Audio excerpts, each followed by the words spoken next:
aí, quando a gente pega, né, para avaliar os biofungicidas, que são os biológicos, com os químicos por estágio da soja, a gente pega que na semeadura é mais utilizado o biológico do que o químico, então 22%, né, de biológico e nada de químico, geralmente. No vegetativo, lá em V3 e V7, também mais biológico do que químico, então aqui 27% de biológico, 15% de químico, mas a partir do reprodutivo a gente vê essa virada, é utilizado mais químico do que o biológico, pensando em doenças.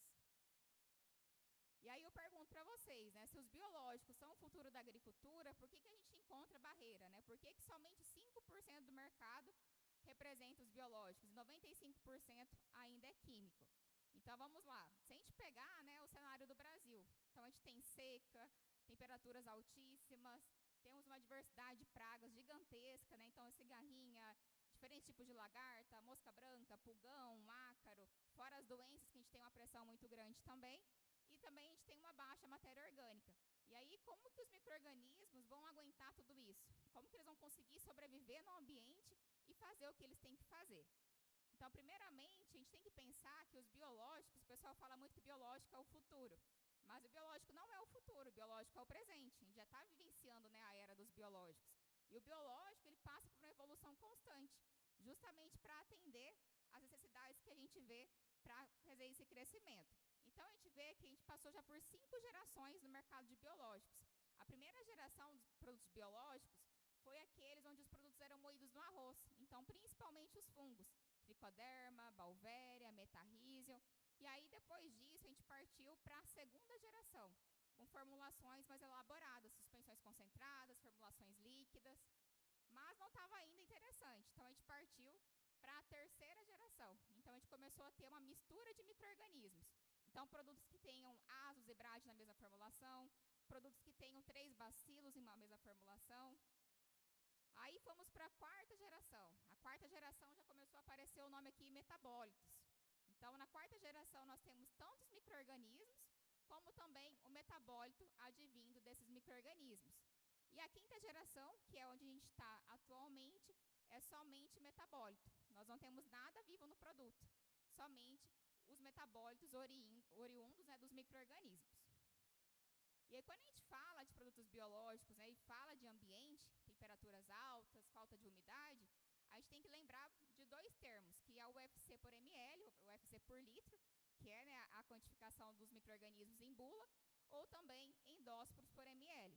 Então, quando a gente faz uma plaquinha de Petri, né, para avaliar o número de micro-organismos, quando a gente fala UFC, cada colônia dessa daqui, ela é capaz de se multiplicar e gerar, né, novos indivíduos. Mas quando a gente fala em UFC, significa que o micro-organismo está ali no seu estado pleno ativo. Só que ele também é mais sensível. Então, micro-organismos gram-negativos, geralmente, que são Bradyrhizóbio, Azospirillum, as pseudomonas, elas são bactérias que só formam aí o UFC, que são unidades formadoras de colônia. Quando a gente parte para os bacilos, eles possuem endósporo, que é uma estrutura de resistência. Nada mais é que a gente ter o DNA protegido por 2 cápsulas ali. Então, quando a gente for num ambiente que tem temperaturas altas, que tem baixa umidade, ou até mesmo se a gente fizer uma calda e misturar produto químico junto com esses bacilos, ele não irá sofrer os impactos porque ele está com a tua estrutura protegida. Mas vocês podem ver que isso aqui é um ciclo, né? Então, está sempre nesse processo de ser uma célula vegetativa, de ser um UFC, vamos dizer assim, e também ser transformado em endósporo.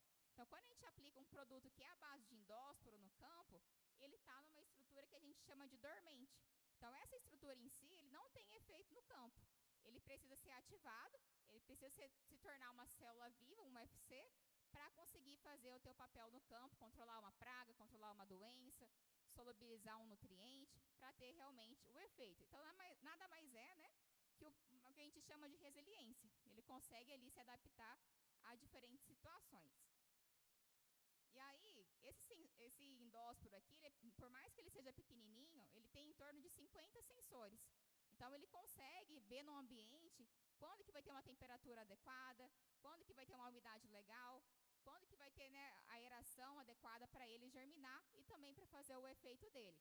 E quando a gente pega, né, a bula de produtos biológicos, é sempre no plural. Então, vai ser sempre unidades formadoras de colônia por ml, vai ser endósporos por ml, porque uma bactéria sozinha ou um fungo sozinho, ele não consegue fazer nada. É sempre, né, o grupo de micro-organismos que vai fazer o controle.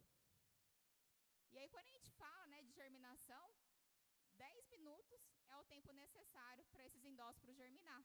E a gente tem que lembrar que as bactérias também se multiplicam muito rápido. Então, assim que elas germinam, elas têm a capacidade de se duplicar rapidamente para fazer ali o controle. E aí o pH também é um efeito interessante. Então, os endósporos hoje eles têm uma faixa adequada para a germinação, ali em torno de 7. E as células vegetativas, né, que são o UFC que eu falei ali anteriormente, também fica adequado ali no pH 7. E aqui para falar dos descendentes, né, da multiplicação. Então, em 6 horas, olha o tanto de micro-organismos que o bacilo é capaz de gerar. Em torno de 16 milhões de descendentes. Então, é muita coisa para estar realizando ali o controle no campo. E aí, os metabólitos que eu falei para vocês da quinta geração, o que são, né? Então, quando a gente tem um processo fermentativo, nós temos o que a gente chama de fase lag. A fase lag é quando o micro-organismo está acostumando com o ambiente.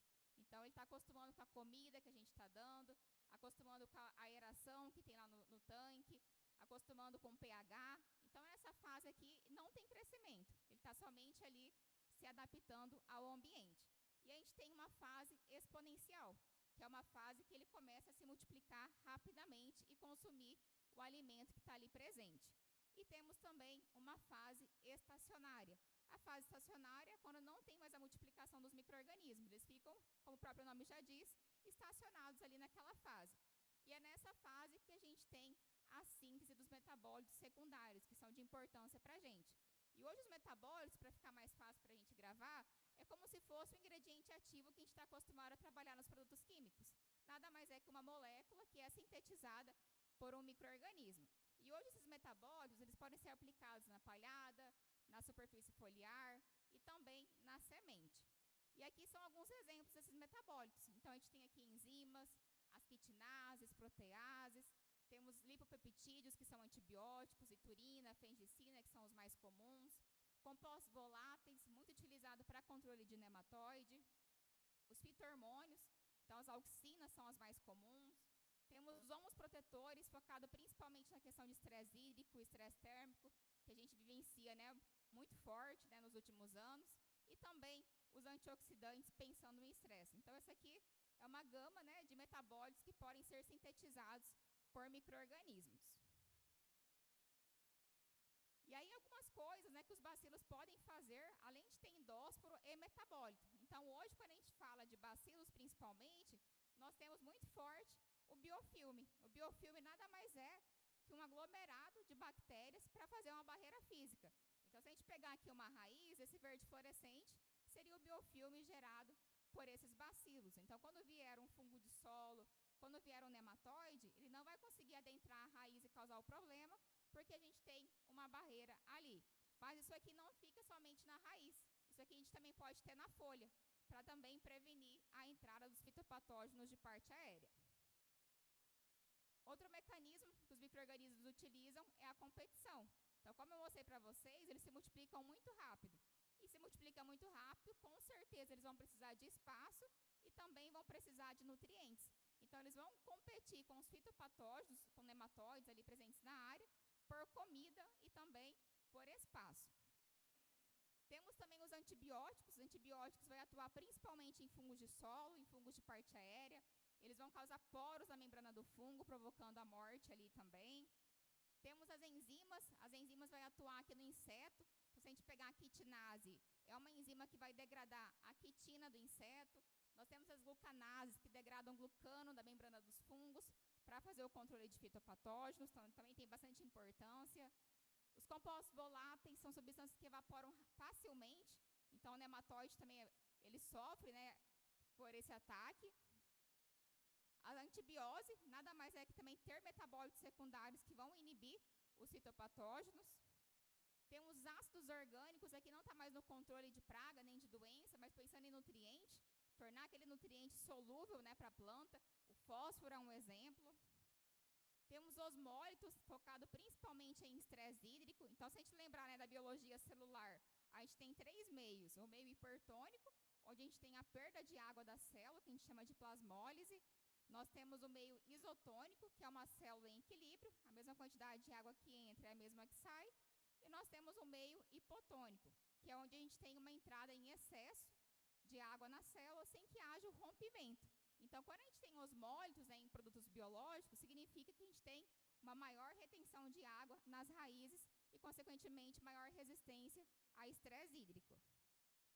Nós temos também as chaperonas, que são proteínas de choque térmico, então focado principalmente em estresse térmico. Porque por mais que em um ano a gente não tenha estresse hídrico, o estresse térmico a gente sempre vai ter. Então a gente sabe que a temperatura da soja adequada ali fica até 30 graus. Mas quando que fica somente até 30 graus? A gente sabe que passa muito mais disso, né? Cheguei a 35, 37. Então a chaperonas, ela tem esse efeito que a gente chama de consertar proteínas de forma errada. Então, vou dar um exemplo do nosso corpo. Quando a gente está com febre, nosso corpo ele começa a produzir proteínas de forma errada. E nós também temos chaperonas no nosso organismo. Então, as chaperonas pegam essa proteína de forma errada, conserta e começa a produzir de forma correta. E mesma coisa na planta. Quando a planta está sujeita a estresse térmico, ela também começa a produzir proteínas de forma errada. E as chaperonas vêm, conseguem consertar essas proteínas para que não haja um problema lá na frente. E aqui, quando a gente fala, né, de micro-organismos, da onde que vêm esses micro-organismos? Né? Da onde que as empresas pegam esses micro-organismos para fazer produto? Então, a gente tem duas coleções que a gente chama. A coleção convencional, que é a mais antiga. Então, o pessoal vai, né, em diferentes biomas, Pantanal, Mata Atlântica, no próprio Cerrado, na Caatinga, em busca de micro-organismos.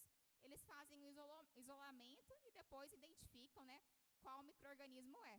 Mas hoje a gente tem uma nova coleção, que a nova coleção se chama coleção funcional. Então, não somente identifica qual micro-organismo é, mas a gente analisa a parte genômica do micro-organismo e também o metaboloma. Então, assim, quais são os metabólitos que são capazes de ser sintetizados por aqueles micro-organismos e se esses metabólitos têm ação, né, comercial, pensando no agronegócio. E aí, outro ponto, né, de desafio, o primeiro foi formulação em relação às condições ambientais, o segundo é conhecimento técnico. Né, o biológico é diferente do químico. O químico, a gente fala que tem um ingrediente ativo ali, que vai agir assim, assim, assado, e acabou, né? E o biológico tem muito depende. Então, hoje ainda a gente vê, tanto por parte dos produtores, como também por parte dos profissionais que estão entrando no mercado, conhecimento técnico. E aí eu vou dar um exemplo para vocês. O primeiro são de fungicidas. Eu falei para vocês que hoje, né, os biofungicidas têm baixa adesão.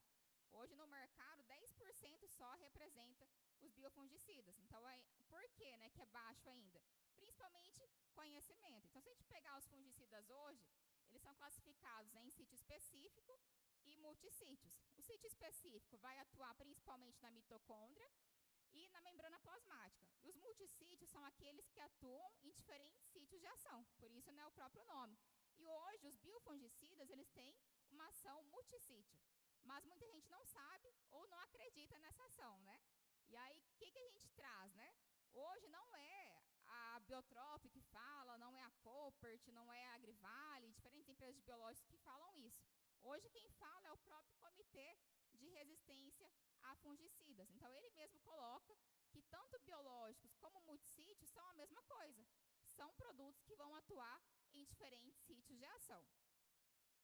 E aí, só para mostrar para vocês a importância dos biofungicidas. Hoje, os biofungicidas, eles atuam entrando através dos estômatos e geram aquele biofilme que eu mostrei para vocês, para prevenir a entrada dos fitopatógenos. Então, a gente tem aqui, né, em verde fluorescente, novamente mostrando uma rede de bacilos para prevenir a entrada de doença lá na área. E aqui como que age, né? Eu falei que tem uma ação multissítio, mas como que os micro-organismos vão agir para controlar a doença? Então, se a gente pegar aqui o micro-organismo, ele entrou pelos estômatos e vai tentar realizar o controle. Aqui eu trouxe 3 exemplos, o subtilis, o Bacillus púmilus e o Bacillus velezensis. Se a gente pegar o Bacillus subtilis, ele vai atuar principalmente por competição. Lembra que eu falei para vocês que eles vão competir por espaço, por alimento? Então, aqui a primeira ação vai ser essa competição, para